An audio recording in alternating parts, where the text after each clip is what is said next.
Hello, everybody. Welcome to the TechRaptor Podcast. I'm Robert Scrapernito, your features editor. Andrew Dutton, editor-in-chief.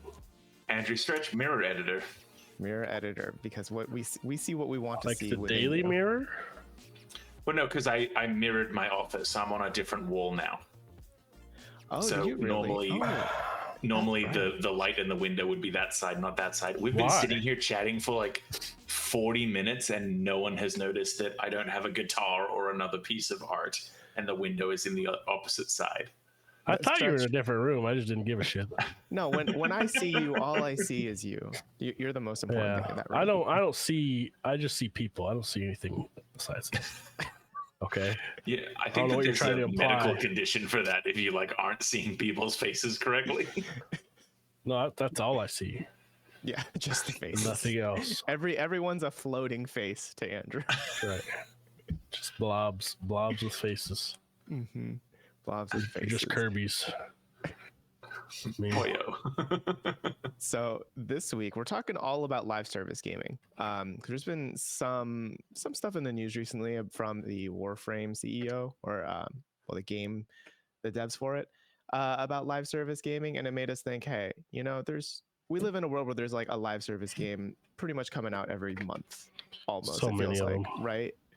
And it's just a world that we're almost drowning in with, and like you can feel that from the dev side of things too, because like how many failed live service games can you name off the top of your head right now? Like probably quite a bit. So Stretch, do you want to tell the folks about this news story? Yeah, sure thing.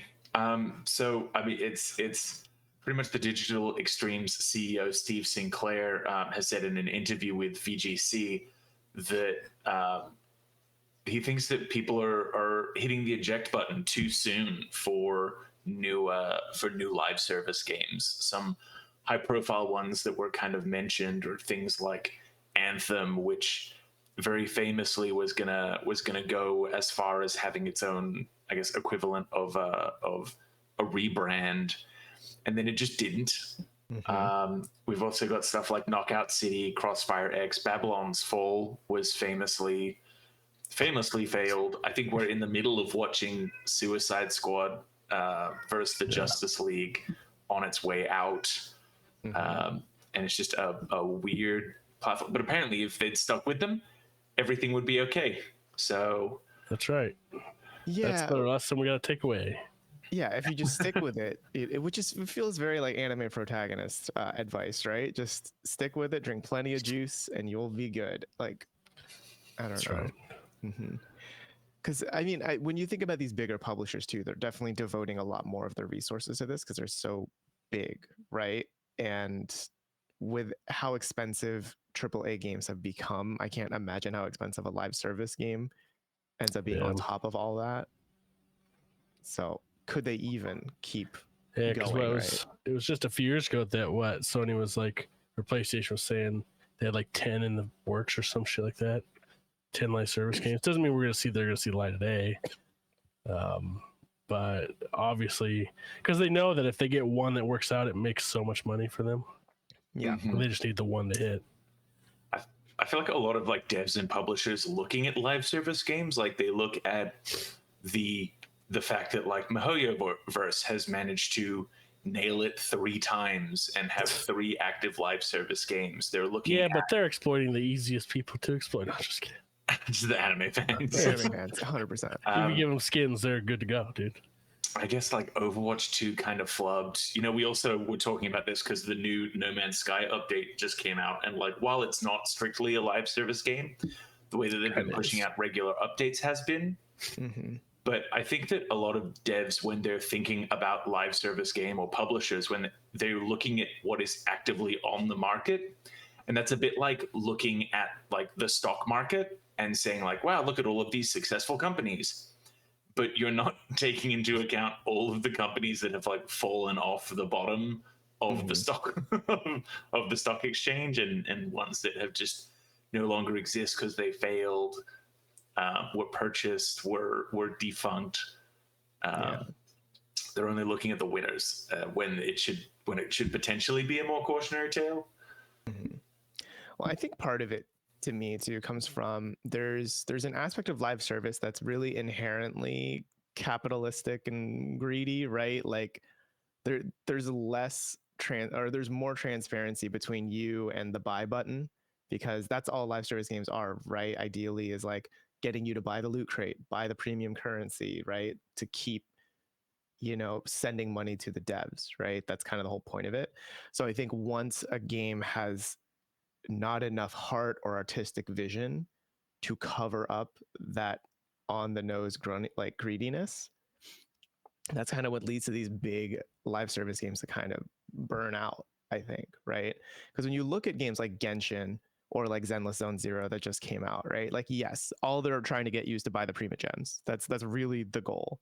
But it's wrapped up behind so much other fluff, and I mean that in a nice way, that you don't really notice or care as much as something like Battlefront 2 when it first came out, or that beta even, right? Where there was like nothing between you and buying loot crates to make Darth Vader stronger, right? Like that was it. Yeah. I mean, and like live service has been going on for so long, we really don't think about it, but like early MMOs with subscription costs and like auction houses, you can look at those and be like, okay, this is like where we started. It's the horse armor to microtransactions is like MMOs going back. And yeah, if you have like that content there, that stuff to do to make playing the game worth it, and then segueing into, hey, whales, pull out your credit card. Yeah, it's been a weird, like, it's those obvious cash grabby kind of games. It's sometimes hard to point your finger at like exactly what it is, why they come across that way, but they all have that vibe like immediately, like, oh, it's like they're trying to engineer a way for us to do it, when the games that actually do that successfully don't make you realize that's happening. Mm-hmm. which is funny. Yeah, like there's enough to distract you from it that you're not even thinking about all of that, right? I think it's a good point of the it's the games that understand what they want to be for games first, and not like, how can we tack on a way to make money with the game we already have that exists, it kind of a thing. They didn't know how to develop the two together. They just put one on top of the other and said, there, we did it, people will buy this. And no, they won't. Mm-hmm. Like I think back a lot to Rocksteady and their Suicide Squad game, right? Where that game, like even when they first revealed it, and there was enough backlash, if you remember, that they delayed the game because they were like, okay, we need to figure something out, or just clear the room and let the PR fizzle out. But the first second when you look at the game, you're like, why did they make this game? It doesn't feel anything like the characters and what they should be doing. And on top of that, it feels very like you're ready to roll some boxes to get some costumes or unlock whatever, right? Like there's just something about it where it felt like it didn't quite have as much heart as you would expect, especially from the people that made the Arkham games, right? Yeah. Yeah. That was always the craziest thing for me. It's like you have a team of developers who have consistently, or at least the name on the building has consistently delivered enjoyable third-person experiences set in the Batman universe. So we're going to totally scrap all of those gameplay mechanics, and instead you're going to be King Shark firing a machine gun, bouncing 20 stories high it felt like Sunset Overdrive. And I'm someone who enjoyed looked like Saints Row. It looked like a Saints Row game. A good Saints Row game or a bad Saints Row game? Like Saints Row 4. That's a good one. That's a good one. Was that when you were the president? Yeah, but then you become like a super powered monster in a simulation in the Matrix. Something, I don't know. Yeah. But then when you contrast that with something like Helldivers, right? Helldivers was the upfront like $40-ish, $30 purchase, right? But then you could also buy the semi-monthly like battle pass, right? The premium battle pass, whatever it's called. Yeah, but I don't think of that game at all like a live service game, or like in a bad way, right? Like it is definitely still a live service game, but I'm not like, ugh. I think that's part of Like you'd expect to have that difference if you're paying an upfront cost versus a straight up free to play game to begin with. Mm-hmm. You know what I mean? But And Helldivers 2 has continued to do a really good job with its numbers, keeping around like 30,000, which it's nowhere near its peak, but like that's still. I saw someone like saying like, "Oh, that's so sad." I'm like, "What are you talking? That's great." Yeah, that's phenomenal. Like it can't sustainably keep 400K or whatever it was at its peak, right? But like it'd be the most popular game in the world, one of the most popular. Mm-hmm. Like, no I way. think, and that as well, as someone working a full-time job, writing, having social activities, the hardest part for me with so many live service games coming out is like I don't have the time to maintain. To be an avid Destiny 1 player, I got really into Destiny 2, and then I just had to stop playing because it's like there's other video games I want to play. I don't want to have to spend an hour a day doing this stuff to keep up on the meta. Because unlike, definitely the idea of discussion, cost versus time, like buying a new video game is a thing. But when a game is like an ever present, like this will take, this percentage of time out of your life, and it will consistently do that. There's no end in sight. There's no way to really keep up with that. And I think that that's incredible that MiHoYoverse is able to have 3 active live service games, because they really are like those video games are fighting daily for their players' attention.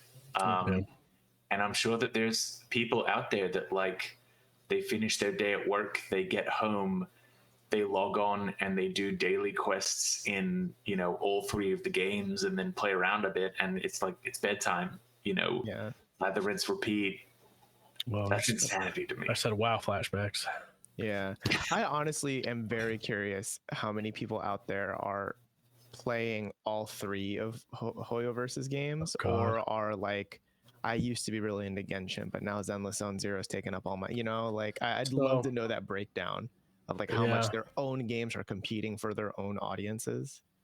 Having never played any of them, are they like, is there like a I'm gonna fall behind element to it, or is it just like you can kind of go at your own pace doing stuff? I only really got into Genshin, so I'm not sure how much like the multiplayer is. It's definitely like every day you're playing, you're getting chances at more items, more equipment. Oh, sure, that kind of stuff. Yeah, like materials to level up your stuff so that you can then go into the instances and stuff stronger. I think that one of the things that Genshin did that I really liked is that it does, in the same way that we were talking earlier about how for a live service game to be successful, like it needs to be a game and then it needs to have the live service stuff. I think that Genshin thinks of itself as, it knows that it's a single player game, and then it has added multiplayer elements and then the added pay stuff. So there's not as much like fall behind. You definitely can though, especially as the story continues to evolve. I think technically there's still only halfway through the story for Genshin, with the way that they're like releasing new areas of the map so that you can visit the different archons and stuff. Yeah, because they separated by like continents basically, right? Yeah. I was just curious because there's just some of them that the live service way, the way it's set up, it almost feels like it's always like a bit of a rat race feeling of like, oh, I got to keep going. If I fall behind, especially if it's a competitive thing, it's like I won't have the new thing for whatever the meta is or whatever. And it's like, that fucking sucks, and I can't get it unless I put 150 hours into this fucking thing or whatever. That always blows.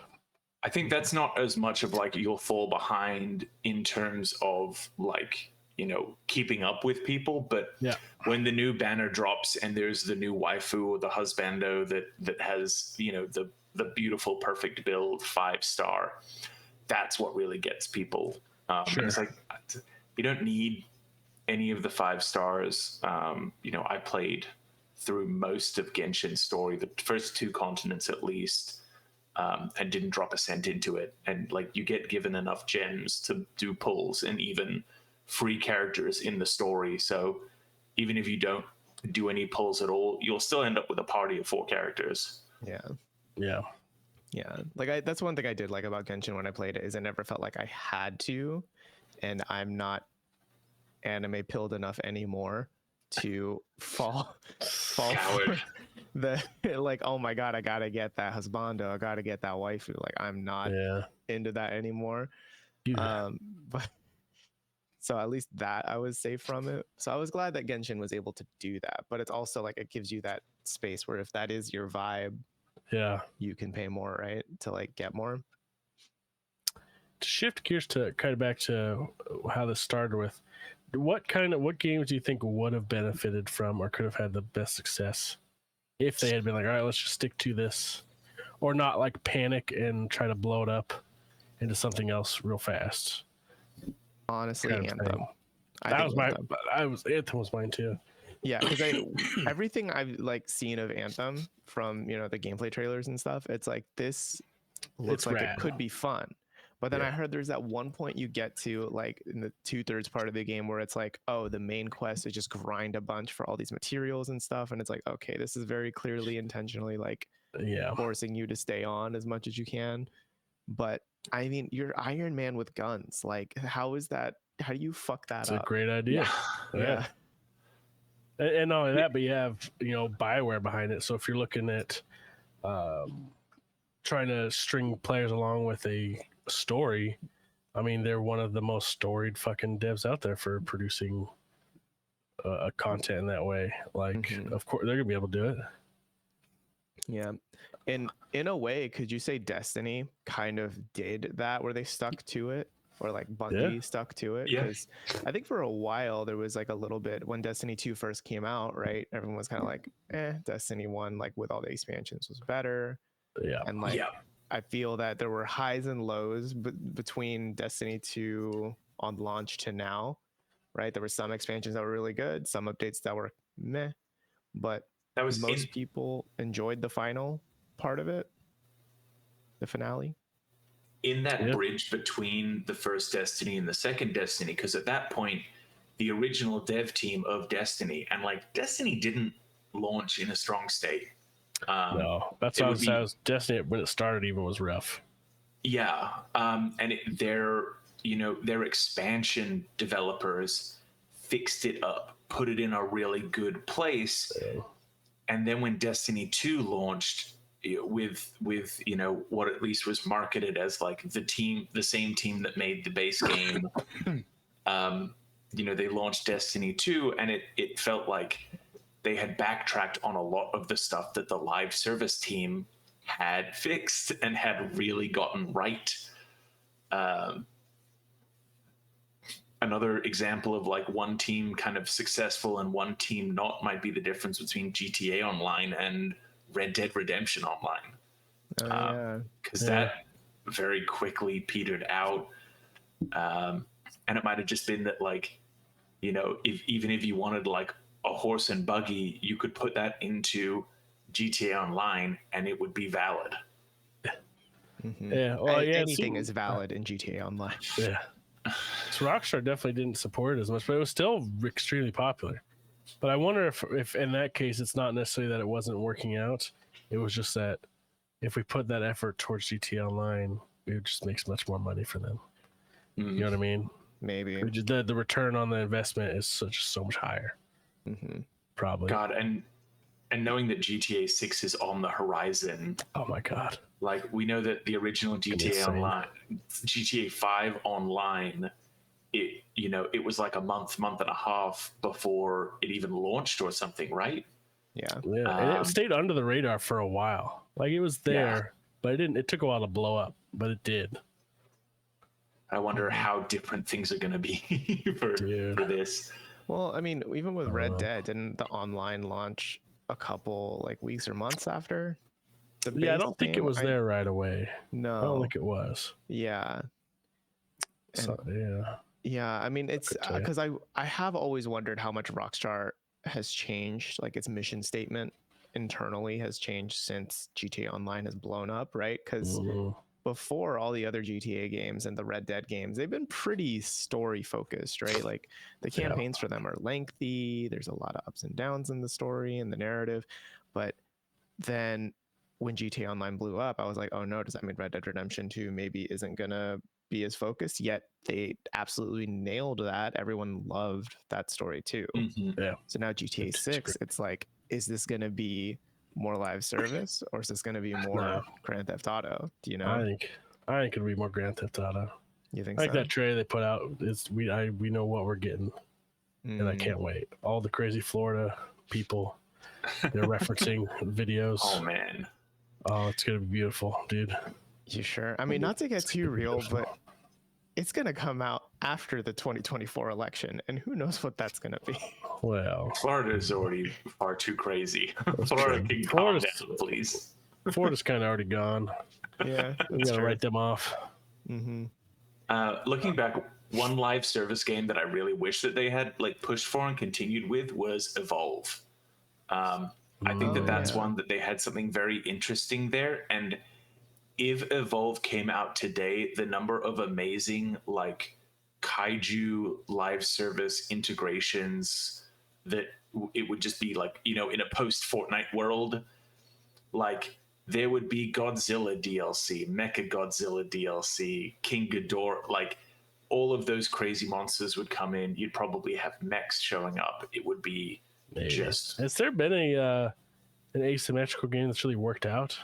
Dead by Daylight. That's the only one I could think of, and I don't think it's really fair to compare that with Evolve because they're just totally different kinds of games. Totally different, but I still Yeah. think that's probably the most successful async. Yeah, and that's still a pretty niche game.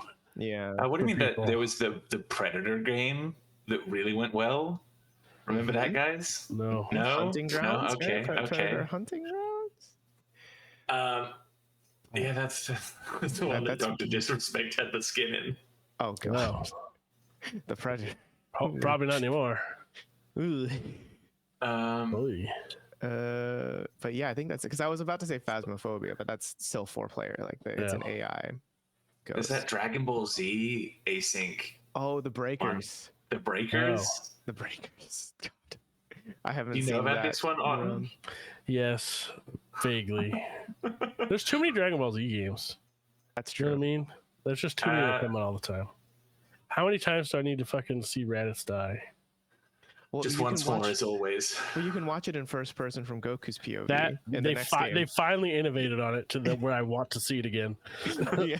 I'm like, yeah, I'm in. I'll watch this one again. You can play that DBZ VR game. Oh, the Kinect one? Or no? There's a VR? I'm pretty sure there was. Because I know there's the Kinect one where like the Kinect can watch you do the Kamehameha, like the motion for it. The screen goes black for a second, so you just see your reflection and you're just sad as you're doing the comment. That's what Black Mirror is really about. Yes, exactly. Oh boy. Yeah, I reckon Evolve would be one. We had Marvel Avengers for the longest time. That kind of that definitely had the feeling of like it was on life support for far longer and it never recovered. No. I'm sure that was a contractual agreement somewhere. Well, that one was just it never had the like. It never made PlayStation sense. Advantage. It never made sense as a live service game. All the best parts of it were the furthest away from the live servicey parts of it. Yeah, It's possible. So because that's a game where it's like when you looked at it on paper, right? Like that was at the height of like Infinity War Endgame hype. Like Marvel was the biggest thing in the world at the time, and it still it didn't should have been a quite cash clinch it. cow. Yeah, because it just was. Yeah, there was two games in one. It didn't work. Yeah, But, I mean, I think because when you get down to the systems on a systems level, right? Like all of the upgrades or all of the gear, it's just like it makes your numbers go up, but that's really More or it. And when less. it's like an action game, that doesn't feel necessarily as good. Yeah. You know. Yeah. So when that's what's the live servicey part, it's like, why do I care? I don't care. Yeah. Yeah. And then another success would be Fallout 76, which has been getting a lot of positive traction, especially around the successful Fallout TV show. That's just because Bethesda's too stupid to know when they should let bugs let them, keep them down. Those don't phase them. No. But I mean, but that's exactly what the CEO is talking about. Is saying, stick with it, believe that it. That was just a fluke. That's just a fluke. Yeah. Well, yeah, I get. At what point is it a fluke, and at what point is it, actual hard work honest off. belief of like, this is like, there's something here. Mm-hmm. Yeah. Well, I'm just saying that Bethesda's a ghoul and the bugs are radiation. That's what I'm saying. They just live together. Yeah. I mean, there's also the really famous Final Fantasy 14. I think that's obvious, right? Like that was reborn. Yeah. That's such an outlier though, and being like, hey, we're just blowing it up. Yeah. Like that's such a crazy thing to like recommend. Hey, why don't you just make it better?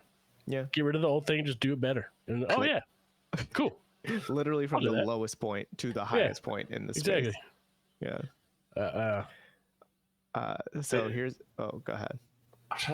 That's not the first time that Square Enix has just done that, because that's kind of the same approach that they took to whenever they rebooted the Kingdom Hearts mobile game as well. Oh yeah, it was that they started everything from scratch, but then also canonically they were in a new world line, and then there was like built story into what, like how the ending of its first game has a different ending now, and it's because that world ended in an apocalypse, but it's just they rebooted the game and they just made it canonical. Right. Obviously, of course, as every Kingdom Hearts fan knows all of this. Super simple game, very easy to understand. You don't need a PhD. No. Yes. On the same vein though of like what is a live service game technically, I think a lot about games like early access games where the big story is, they released a big update, right? Like I think of Valheim, which is still in early access, isn't it?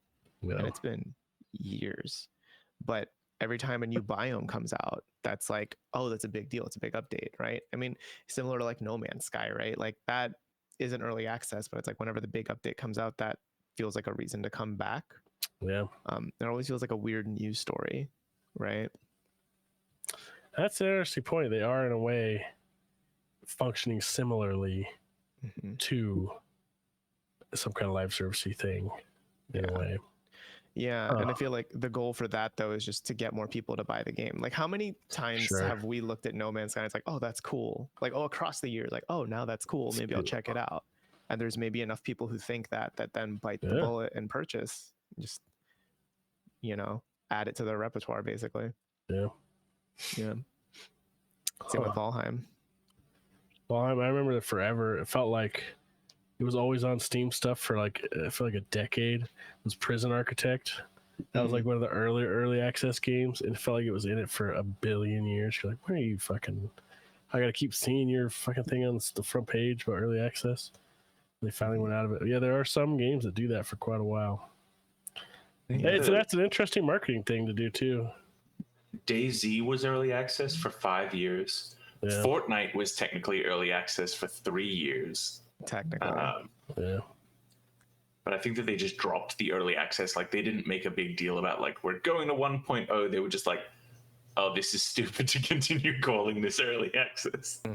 Well, also, I think they just quietly, put the pillow over the mouth of the, Fortnite Save the World? Or whatever that was called. The thing that definitely isn't Fortnite. The original game. Yeah. It's crazy. Thank God PUBG came out for them. Yeah. Yeah. Man, what's PUBG up to? It's still around. It's still going. PUBG still played a lot, but I think it's played a lot in China and stuff. I think is where most of its player base is. Well, they've got their other huge game that I always forget the name of. Crossfire? No. That's not. No, that's not the PUBG people. Yeah. Oh, is it the one that starts with a G? I think so. It's the one with, like, Garena. yeah, something like that. Yeah, it's like super popular outside the US. Huh. Mm-hmm. I was not aware of it. Yeah, but I think I remember seeing it like once at one of the summer, like trailer things. Huh. There was one year that it got like it was in a lot of shows as like advertisements. Yeah, Yeah. it might have been like a Game Awards maybe, but yeah.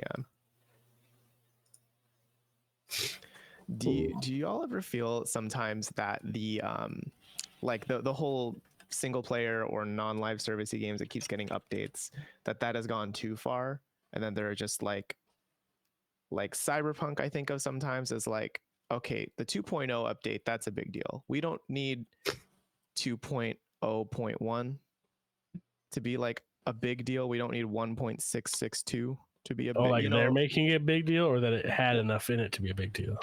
Like when that they're trying to make it a big deal. It's like now we have you switch your weapons faster. And I'm like, I don't that who gives a shit about that? Like there are some games that do that too, where it's like, I don't know, trying to tap into that live service. I get what you're saying. Yeah. Because they did that because I mean they saw success with that Witcher 3, right? They had a bunch of post stuff come out for a long fucking time after the expansions were done. Mm-hmm. But Baldur's Gate has kind of done that too, and it's like it is a big deal that, okay, like they've fixed character lines or like fleshed out these quests or whatever, but it's like consistently every patch is getting like reported on as like major, yeah. Although I think they've said all the big ones are done now, right? Well, patch 7 will be the next one. It's in September, and that adds mod support, like official. Yeah, I think that's the one they said they're it's going to be the kind of handing it off. Mm-hmm. Mod support is going to be wild. Oh yeah, dude. Baldur's Gate, so good. Is mod support is it democratizing the live service process? Is that giving live service to the people? Is that making sense? Yeah. Skyrim a live service game? Yes, well, that's what I'm positing. I wouldn't say as much for Skyrim, but Left 4 Dead 2 had and continues to have such crazy legs. It's true. Because of the insane modding scene. Yeah. That you can just, there are a few games that do get luck into that, and like Valve has always been very good at that too, fostering that. That's interesting, especially with that. Well, but to go back to Skyrim, I know they don't do this necessarily Skyrim, but Bethesda's been trying to do the paid mods thing for fucking ever. In a way, I guess that is kind of a live servicey thing in a sense. Well, the paid mods thing, I think that was Bethesda trying to like make it a live service, like make that's it. What I mean, yeah. They get the money back, Huh. But you heard, Skyrim's live service, dude. Yeah, Skyrim is a live service single player MMO.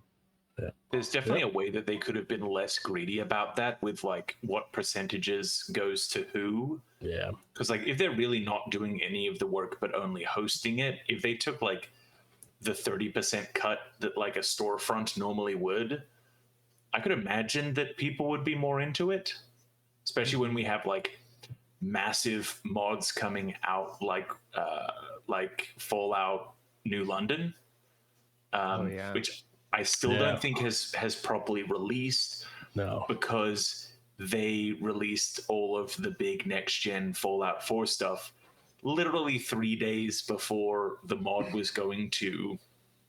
So it's now the mod's in a bit of a flux state to make sure that everything works correctly with what is now the most up-to-date version of the game. But yeah, they really should have, seen that, put a $5 price on it, give $4.50 to the people who worked on it, and it would be so smart. What's crazy with so many other companies have had a lot of success doing that exact thing. Like I saw just a report the other day of for the next Cyberpunk game or whatever, or maybe using the next Witcher, whatever it is, one of the CDPR games, that they hired a bunch of modders of things that they liked, the people that design stuff, and they're now the ones on the quest team making things. And like Valve has done this a bunch. A bunch of their games started with stuff that they saw and hired someone. Like Portal was just an experimental thing that some like students made or something. They're like, that's the cool shit. We're gonna hire you and you make a game. We're going to give you a budget. Yeah. And so a bunch of if there's talent out there like that, I don't know why they shouldn't selfishly take advantage of it also for themselves. You know what I mean? Like it's it's even a good decision for them. I mean, especially like, if this is someone who's gone out of their way to like learn how to use the engine, to learn how to create stuff, like a one person knowing all of the aspects of it, that's so much training that you don't need to do. Like that alone saves a company like a week of training or like a month of training at a high level dev position. You're probably going to save 10K. So it's so I just surprised we don't see it happen more frequently. There's very few companies where it seems to go. I wouldn't be surprised if that was at least publicly. I wouldn't be surprised if it's been a big thing at Blizzard considering their history. I don't know about now, but in the past I wouldn't be surprised if they were doing that kind of thing. Well, actually, I know that's the thing. Famously, freaking what was his name? They had Jeff Kaplan, Overwatch. He was a part of. I think I'm getting this right. Either he was in the guild called Elitist Jerks, or Elitist Jerks ran a website where all the like highest level theory crafting about WoW builds and stuff happened. Like a bunch of people chatting stuff, and he was on there a lot. And he was a raid leader. And it was through a bunch of his involvement with that he eventually got hired by Blizzard and went through all the stuff, and then suddenly got on Overwatch, which is crazy. That is kind of crazy. You know what his character name was? This is funny. Huh? Oh no, Winston? No. Is it going to be something offensive? Should we bleep it out? It's not that offensive. It was Tig Old Biddies. Very nice. That's perfect. He went by Tiggle. I think that's what happened with Deej for Destiny as well. But he ended up becoming like the community manager. And there's been a few people that would do stuff on Warcraft 3 that I knew and a friend knew, that like we knew Freak and stuff who's for League of Legends. Oh yeah. Just randomly because we used to be on a forum with him, and then we're like, hadn't talked to him a while. We're like, is that the same fucking dude? Oh shit! Like, damn. Yeah. So like, I know there's it does happen. Yeah. But it would be. I wonder how much it does happen with these modders. There's a very nice like grassroots stories that feel like totally at place when you're thinking about like web forums and stuff back in the day, and then it just like it feels like everything's a bit too removed from that now, and like no one would be theory crafting on some website because they would go to the subreddit or they would go to the Discord kind of thing. Yep. Yeah, I mean those are kind of new forums, right? In a way. Yeah. But when you brought up Overwatch, that kind of made me think about how I think Overwatch is a pretty interesting example of a live service game, because when you look at fumbling the fucking bag. Yeah, because there's a very clear delineation of like when they started to like not do as well in terms of live service, right? I think because Overwatch 1, if you're old enough to remember, $40 on launch, and then you can buy loot boxes. That was it. But then you earned a loot box every couple matches because you level up, you gain XP, and like that's it. And I loved Overwatch 1. I played a lot of that, and I never felt a need to buy any loot boxes because one, I don't care that much about the cosmetics and stuff anyway. But then also you get them at a pretty steady pace that I didn't feel that need to, right? But for people who do, the option is there, and that I feel like is that perfect middle ground for live service, right? And then Overwatch 2 comes out, and it's completely free to play, and it replaces the Overwatch 1 EXE, right? Like it is Overwatch 2, that's it. And now it's like there are a lot of skins, like way more skins than before. Mystic skins, another tier of skins, and you can buy the skins outright directly instead of rolling for loot boxes. There aren't any loot boxes anymore, and they replace it with a battle pass that really kind of sucks. It's like not great. you know, and there's a premium version of it that you can't even earn enough money back to like roll over to the next one, kind of like Fortnite did. So there's just a lot of fumbles there where they were trying to take like the wrong lessons from every other live service game to replace what already was a pretty decent system. It's like if they had just taken one of those steps, it probably would have been okay. But to shift so much of it, it does that thing where the distance between the player and the perceived dev placed purchase button is too close. It's too close. You can see this is what's happening here. I am no longer a player in this world. I am a wallet at the other end of the gaming device. Yeah. Like I think the store is one of the big buttons you can click on the main menu, and it's like, okay, like like play option store or something, you know. All live service games need to fuck off with their main menus. I'd never ever want to load up a game where the main menu changes seasonally and the store is the largest button and I've got 20 odd notifications across 4 different tabs because there's news updates and someone sent me a message and the dev has sent me a message and I have a free box that I need to redeem. It's so bad. It is so cluttered. That's all the information you need for your life because that's all you do, right? So like it's being helpful to you. It's so frustrating. That's who they're making that for.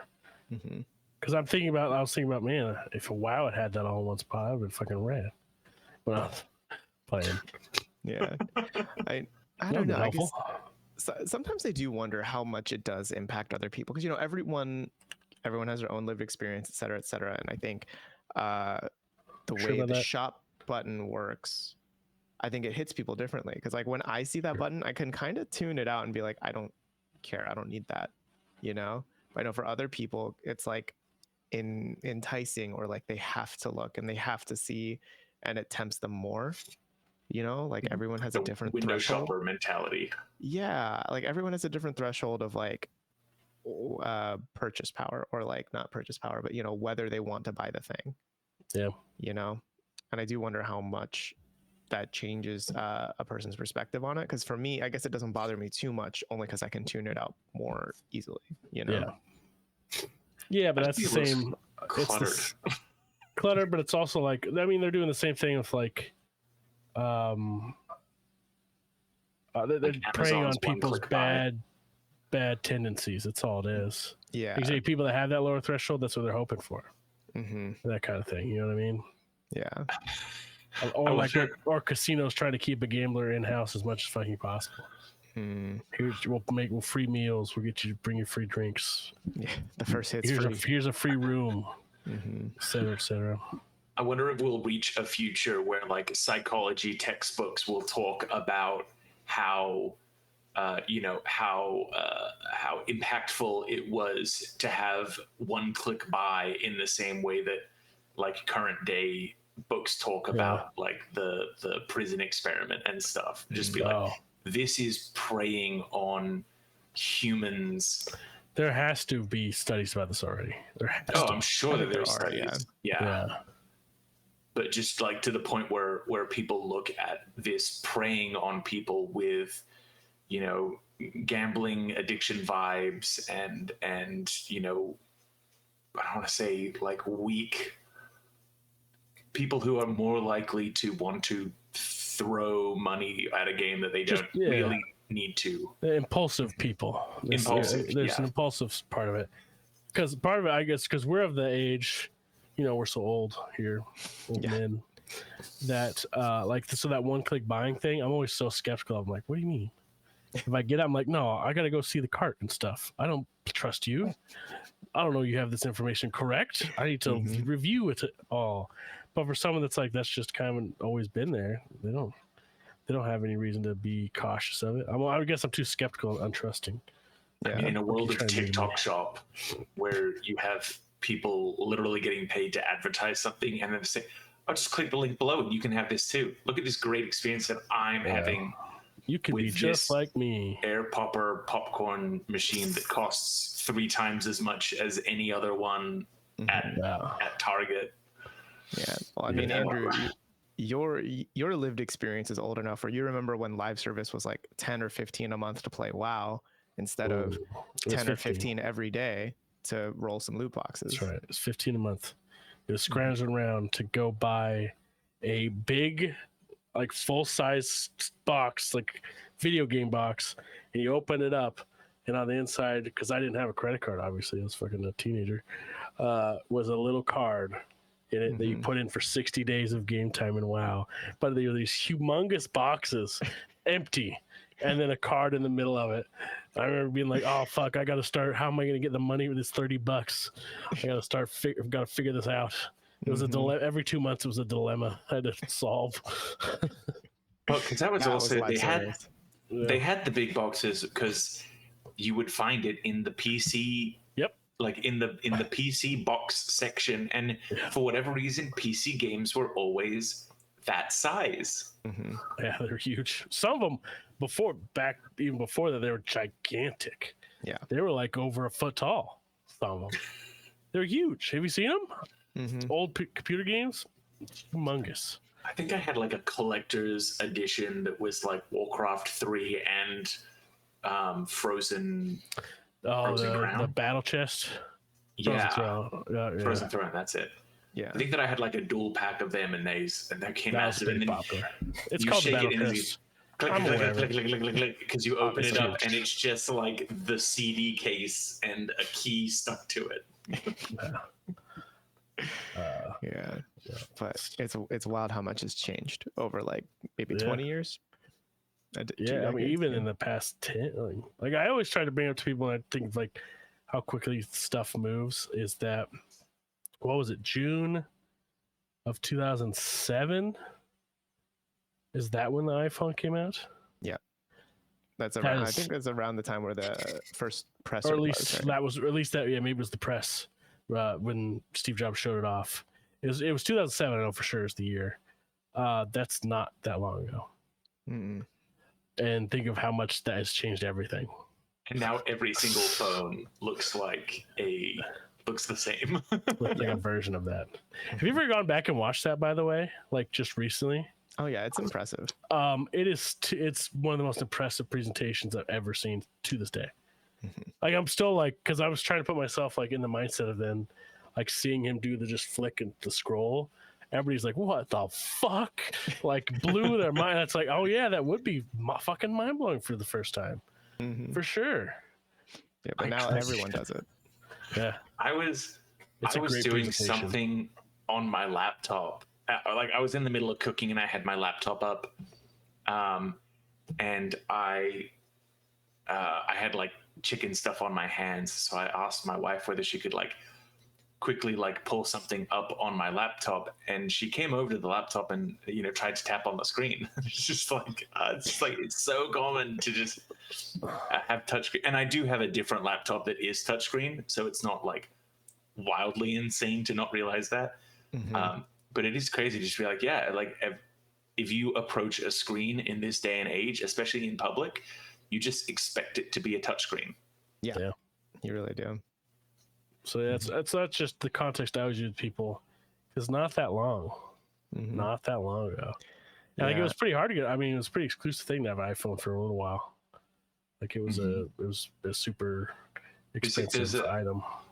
There's a company that is marketing that they have a small case that you can slide the face of your Apple Watch into, and it syncs up, and it's got a little click wheel. So, and I mean, the case looks really good, but because you can store music on your Apple Watch because it's got like 30 or 60 gigs of storage on it. So this is essentially a way to turn so small. That's crazy. Your Apple Watch into a new generation of an iPod Nano.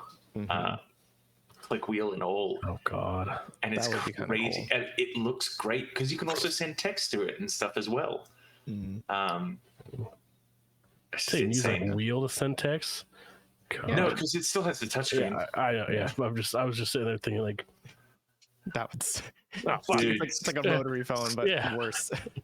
Well, no, because that's how you would search for stuff. I know. Like, Yeah, that's what I'm saying. if That's you what had I a was thinking. whole If I bunch had of to fucking music- text that way, that would suck. Yeah. But I think the phone has also opened up a lot of different live service options too. I mean, like I would say the king of live service that we haven't really talked about just in general is mobile gaming, right? Like Oh, mobile gaming I think it's one of yeah. the biggest parts of gaming that doesn't get talked about. Yeah, period. Yeah, but I feel like a big makes part so of much it money. is the mobile games, right? Like, because they make so much money hand over fist. Like that. I mean, Genshin, when you think about it, like, yeah, well, all of Hoyo versus games are all mobile, right? Like, yes, they have punched into the PlayStation market and stuff, but like, it's mostly a mobile game to me. That's how I see them, both in that's design and play. Getting into this era where a mobile phone can reproduce a somewhat comparable console experience. Like we've got Resident Evil 7 on iPad and on phones as well. Yeah. That it does create this weird overlap that you can make, I don't know, like AAA mobile games. I don't know what we're gonna end up calling these, but yeah, like the Genshins. Yeah. To say like, oh, I can do dailies on my phone, and then I can walk over to my high-powered computer and pull the game up and fight a boss. Like, yeah. It's kind of nice, and it's weird. Yeah, but I think that's the extension of like Candy Crush, right? Like that's the go-to, or like Bejeweled, or like even Bejeweled's Call of still a Duty big Mobile. deal. It doesn't. Don't they still do stuff with that, or is that not a I thing don't know. anymore? I don't know. Candy Crush, I know, is still like humongous. Yeah, that's What like the about, bigger Bejeweled. What about Tap Tap Revenge? Is that still around? I would assume in some form, but I figured that would be a fun people like callback. the Clash of Clans and Battle Crashers and stuff like that. Yeah, and Raid Those are Shadow big. Legends. As if the YouTube has told me correctly, everybody's playing it apparently. Oh yeah. You guys ever played that, by the way? No. Fucking dog shit, dude. Don't even bother. Because I was like, I gotta see what this is. I was just about to say, hey Raid, if you're listening. Don't bother, dude. Raid Shadow Legends blows. And we're brave enough to say it. That's right. I'm not brave enough to say it. Raid, you can email me. My email's in my bio. Yeah. Oh man. Or just ask Phil for Stretch's email. Phil will get it to you. Yeah, that's true. Phil might not be all that helpful to him here soon in the future. It's very true. Yeah. Oh man. Yeah. If the damn FTC will have their way. Yeah. Oh my god. I don't know. I think to me the biggest hurdle for a lot of live services at this point in time is time, right? Like we alluded to it earlier about like these games are fighting for your attention. That's almost more valuable than the money itself, I think, at this point, right? Because all these live service games are all about you putting in the hours to be invested. And I mean, most games are trying to do that, even the single player games, right? So it's competing with so many different things that I think that there's like a soft cap for most live service games that, you know, like they're going to saturate to as much of the market as they can, but there's only so many people who are going to like Genshin. You know what I mean? Mm-hmm. And it is such a, I mean, from the outside looking in, it is such an oversaturated market. Like there is too much supply, not enough demand. Yeah, and I mean, and that's why we're seeing so many fail in a world where we didn't have Fortnite and, you know, the Marvel. Well, we've got Marvel Rivals coming out, but also Marvel's Avengers. Like Suicide Squad might have gone better. Anthem in a pre-Destiny world, Anthem probably would have had more legs. Yeah, but you know, people. It's for the past decade, every single game that's come out, you know, people have been saying, oh, it's the Destiny killer. It's like, no. There have been WoW killers coming out for 20 years. Exactly. Yeah. Well, I think, isn't Final Fantasy kind of, I mean, not killed, but it's definitely it's eaten WoW's lunch. Yeah. WoW doesn't get as much general press coverage, but it is still massive. It still is a lot of people. Oh, no, yeah, no. definitely, I don't think that WoW is failing or in danger WoW is just at all. so much more of an insular thing because they've always existed on these like a relative few sites, and they don't really need anything else. And those things just do what they need. Yeah. So it's kind of its own little cutoff thing. If you're not tuned into it, you'll never hear about WoW, ever. I think that's kind of where Dead by Daylight sat for the longest time as well. Recently, with expansions, they've been getting more notoriety, and now that they're doing like a TV show or whatever, they are getting more of that. Yeah. But yeah, it's like if it's a game that's going well that doesn't need to be the number one to be successful, like just sit there, keep staying brave. Well, it's good that we live in a world where companies are content with just a profit and don't need never-ending growth. Yeah, I'm glad awful. that's how we live. Can you imagine if we weren't like that? Dude, that'd be crazy. That just sounds unsustainable. I don't know why you would even have that idea. Yeah, thank God we live on a sustainable Earth for sure. No unlimited growth. Yeah, I mean, there's just so much though in that space of like kind of how to put it, like MMOs, right? Like WoW and Final Fantasy they've taken up that space there, right? But I feel like they aren't competing with like Genshin because like Genshin has its own like space on the other side of that fence, I guess, right? But then you look at Anthem and Destiny, and it's like, well, Anthem is trying to kind of eat Destiny's pie, but like it's not good enough to compete in that space. Do you know what I mean? Yeah. Like they're kind of like different sections of live service. Yeah. Yeah. Well, speaking of all this, reminding me of, it's been a few years since he said it. But one of the Netflix CEOs or founders was saying that we're competing with games. Yeah. Now, why they've kind of gotten more into games? Well, because they're competing with time. Like, yes, they're making content, but they're making content for your time, your attention. And that's why I said that's who our competition is now, is games. Oh, does that make Netflix a live service? Yes. You get games. They have games. Yeah, I've started getting, like, when I scroll through Netflix on my Amazon Fire TV Cube, like, I'll get a bar that is just like, hey, play these games right now. Yeah. But they're always like match 3 crap, no nothing games. I think Oxenfree is on there or something. They have some cool shit on there. I think they have better stuff on the mobile app, but as I'm like sitting there in front of my TV with a Amazon Fire TV remote, which is like, you know, it has half the buttons of this regular TV remote. It's like I can't imagine myself ever, especially like now that you can get Game Pass on the Amazon Fire TV Cube. It's like I can't ever imagine myself being like, yeah, you know, Netflix, I opened you up to stream a movie. I'm going to sit and play a bad video game instead.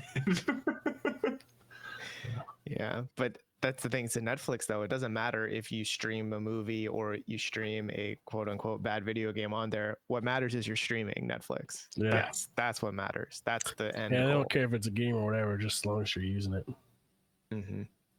Just imagine once there's no longer a thing as an ad-free tier. It's like, I'll play a video game, and every 10 minutes you'll get served an advertisement about our new The Rock Ryan Reynolds movie.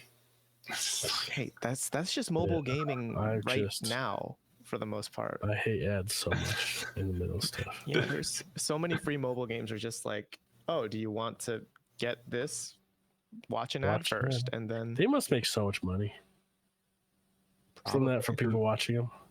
The mobile game I play the most is the Microsoft Solitaire collection that does like feed you a 30-second ad before you start a new round of Solitaire. Oh my god. But ages ago, as a Game Pass perk, you get the premium, like access to the premium edition of the Solitaire app, which has no ads. It is the most understated for me. This is such a specific for me thing. I have probably saved hours of my life playing solitaire where I would have been watching ads instead. I don't understand of how you this have all this weird time to play perk. solitaire with all the other shit you do. Dude, does a bear shit in the woods? I don't understand where you're getting this time for solitaire. That doesn't make sense also. But Well, it's a bathroom game. okay. Oh, and the woods are solitaire. Okay. Exactly. Dude, I Okay. remember playing the fuck out of Spider Solitaire. Mm-hmm. Used to play it all the time. This is You've said it before. It's does an it- insane number of what Oh, he's the at. number of hours? Or like the rank or whatever the fuck. I don't remember. what level I am. Yeah, it's crazy. I'm at level 693 Oh my god. It's wild. in Spider Solitaire. I'm level 4 in Pyramid. I mean, hey, even though like with that solitaire game, like yes, you don't have to watch ads anymore, but also Xbox is getting your money. That's kind of the end goal, right? It's Yeah. like they're getting Yeah. your monthly pay. Yep. That's all live services are. Do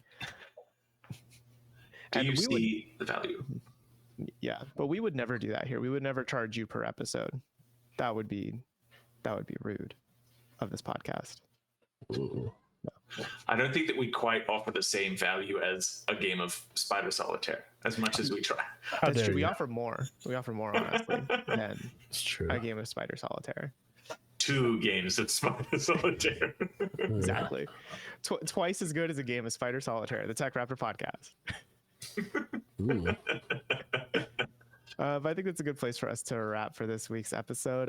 We hope you enjoyed. And if you did, let us know what's a live service game that you have found to be successful. What's like your vice, the one that you have been playing the most? You've maybe given a couple, maybe let's be honest, $100 to over the years potentially. Who knows? If you are one of those people, we'd like to hear from you. And so feel free to comment down below on YouTube, or you can reach out to us on Twitter, on Instagram, etc. We're on all of the social platforms for that. If you want more from us, we're always posting news, reviews, and features at techraptor.net. And if you want more of this show, we will be back in your feed next week. And we will see you then. Bye-bye. Bye-bye.